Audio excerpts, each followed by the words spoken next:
Yo, it's that time of week again. This is Solgr only for Talking Decay, the Walking Dead podcast. Yes. Welcome. And this be Fusha only, and just to give fair warning, spoilers. Yeah. Obviously, don't blame us at this point. Yeah, we obviously have to put that at the beginning of everyone. You know, we have to give as much warning for that as we can. Obviously, this is a spoiler cast, so... Last night was the, what was it? Is that the third? Third, yes, I believe so. No, it'd be the fourth because there was the premiere. it is the fourth because last week was Daryl.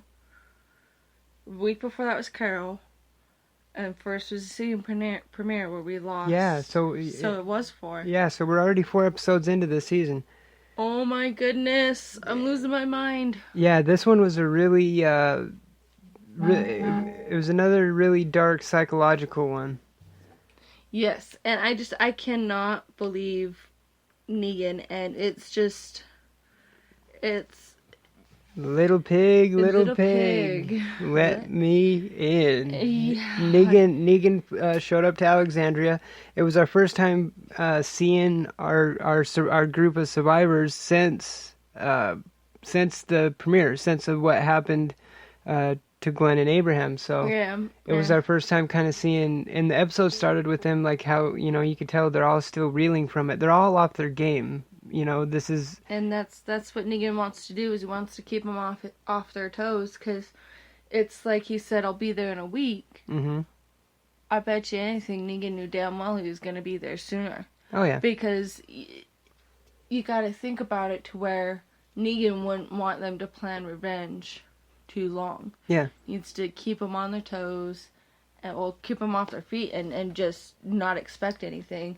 And also keep the pressure on him, keep him terrified, because if he stays away too long, yeah, eventually, you know, they'll kind of get back, like you said, they'll get back into their groove, they'll, you know, try and form some kind of defense against him. Although it's like several times throughout the episode, oh my god, Negan, the psychological disorder and power that he has to make Rick hold Lucille the entire episode. The entire episode. He literally held it the entire episode. And it wasn't until the end that when Negan gets the walker with the candlestick in the courtyard that he just about, like, he's thinking about raising it up and doing it, but then loses his momentum. Whereas Rick was finally thinking about it. When Carl had the gun pointed at Negan, pointed at one of the survivors, and then Negan stepped in, would have been a perfect time for Carl to shoot the survivors. Rick has Lucille. Oh, look, Negan's, like... Yeah, there's always going to be those moments, you know, that you could say, oh, they could have just done this, you know, and the problem solved, but...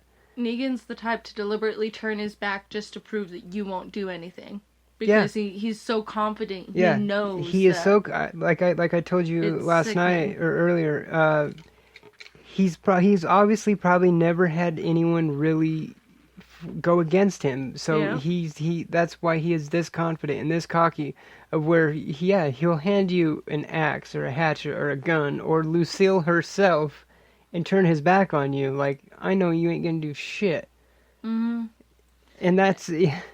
Like I had said last night after the episode, it's not necessarily the best way to put it, but I think Negan is really enjoying the fight that Michonne, Rick, that all of them have, because out of everybody Negan's come across that he's turned into Negan, I don't think any of them put up as big a fight as they did, especially when he found out that they were the ones that Daryl with the rocket launcher. He's like, oh, you're the guys that took out, I can't remember what he called that group. I can't remember either, but I loved that sinister smile on his face where he's like, holy shit, you guys are the ones that took out this group. I'm gonna have fun with this. It's a freaking rocket launcher. And it is so screwed up. They took all of the beds just to burn them. It's more that psychological warfare. It's just that mind game. I told you that when we first started hearing the name Negan a season or two ago, remember I told you Oh boy, here we go. And I told you that this guy makes the governor look like a little bitch.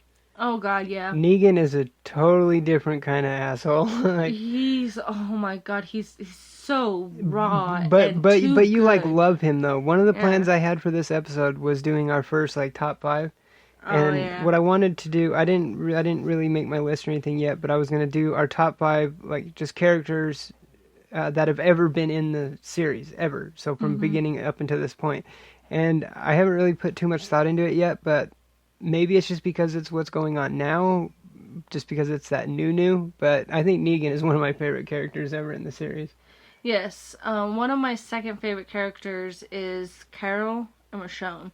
Because Carol, from day one, you see her transformation. Oh, and well, Glenn had an awesome transformation. Carol has had probably the biggest. She's had the biggest next to Rick, because her and Rick haven't always been on the same page. When Carol's off batshit, I'm gonna protect everybody, Rick's like, no. Because remember when Rick sent her away? Yeah. And then she came back and saved them from... But the thing is, though, Rick was a cop already before the thing, so he was already kind of this action hero kind of guy. But Carol was this beaten wife, member of... How did they put it? Merle put it, something, running around scared of her own shadow. Yeah. And now and now look at her now, Carol has had probably the biggest transformation out of anybody in the show. I think even bigger than when Rick lost his mind in the prison. Yeah. Thinking that somebody was on the phone. If you want to go somebody that's gone more psychological up and down, then I would say Rick over her. She's gone more just a transformation into, this scared little mouse into this big bad wolf, And that's her transformation. Rick's is this roller coaster of psychological mind fuckery, that has been going on. And I do agree, like I had said last night, I think the only person to pull Rick out of where he's at now is going to be Michonne. It's going to be Michonne. And the way Negan saw the videotape of Rick, the first time Rick ever saw Alexandria. Yeah, it was video. It was his video of his interview with Deanna. Yeah. Because Deanna wanted to interview everybody, and she has so many more of those, and it was just... I love that moment. Negan is like, is that you, Rick? He's like, damn, I would not have fucked with that guy. Yeah, and it's just like, oh my God, where the fuck were you last season when he was still that guy? Because remember how savage they were when they reached Alexandria? Because they had just dealt with the cannibals from Terminus. They had just dealt with the cannibals, and they had just gotten out of... Because it was Terminus, they had just got done dealing with the church. Governor. They had just got done dealing with the Governor, and then they ran into Terminus. Yeah, and then they got out of Terminus, and then they ran into the wolves, or those other cannibals that weren't part of... Remember the ones that ate Bob? They weren't a part of... Those were termites. Those were the people that were left from Terminus. Oh, okay, that's right. Those were survivors of termites. It was... God, what was that guy's name? The leader of the termites, the hipster. Oh, I don't remember. I love Bob's. Remember, and Rick, you had said, "I'm gonna kill you with my red-handled machete," and he did. And he did. I can't remember that character's name. I can't. Yeah, see, and that's the Rick we need right now. That's exactly. The Rick we need, and I think the only person that's gonna be able to bring that back out is gonna be Michonne. And Carl, because I think that's one thing Carl's gonna have the hardest time with. Is seeing how his dad's been throughout this whole apocalypse, and then he's not being what he was raising Carl to be. I'm glad some of them have fight, because I have a feeling the show it's obviously going to go to the point to where Rick gets convinced that they can make an attack, they can... I honestly was surprised. It's going to get crazy when it gets to that point. Yeah, I was honestly surprised that Rick went to Michonne and said to hand over the rifle that he knew wasn't in the inventory. They could have kept that hidden outside the prison. Well, not the prison, I'm sorry. Backtrack. They could have kept that outside Alexandria. Yeah. And there's no way they would have found it. Because they wouldn't have thought of it. But Rick is so scared blind. He goes to Michonne and begs for her to give it. And then Negan knows he's coming around. Because he's like, you know. Yeah, Negan knows that he's got him under his thumb now. Though I do love how Daryl still hasn't even flinched when he was making Daryl help carry everything out. Did you notice that at the beginning when Rick looked at Daryl, like Daryl, his eyes were all blacked and beaten, but he was like shaking and like wouldn't even look at Rick. Like I think they're getting to Daryl too now. I think they are. I think Daryl is screwed as well. Like Daryl wouldn't even look at him. Daryl didn't even say a word that entire episode, really. He didn't. He just had looks. And Dwight's... I can't stand Dwight. I know. Dwight is a special kind of piece of shit. He's the biggest wannabe. I know. Where's Daryl's bike? The first thing he asks when he goes there. Like, he just wants everything at Daryl's. Like, he's got the biggest heart-on for Daryl. If Eugene wouldn't have bit it off. Right? I love how... oh, God, I just forgot it. Rosita goes to... my mind's... well, Spencer is who she was with. Is that what you mean? Yeah, but no, she goes to him to teach... He's like, you can make bullets. Oh, yeah, at the end. That's how the episode ended. Yeah, she's all, make me a bullet, yeah. I hope he can really do it on, like, the whole, I know the cure. We need to go here for the cure. Well, that ended up being actually kind of smart on his part, because it got him as far as he's gotten. Yeah, which it was, and it was Eugene a good plan. has actually came into his own as well, and Gabriel. I actually kind of Gabriel's gotten better. Gabriel, I love Gabriel. Well, he surprised Negan. Oh, that part was fun. Yeah, that part was funny. Oh God. He's all that shit is creepy. Coming up to me with that freaking smile. Mm-hmm. And you wouldn't think that somebody could sneak up on Negan like that, and then here's the priest who's just like, well, welcome. And it's like, what? And he's like, that shit is creepy as hell, sneaking up on somebody with a smile like that.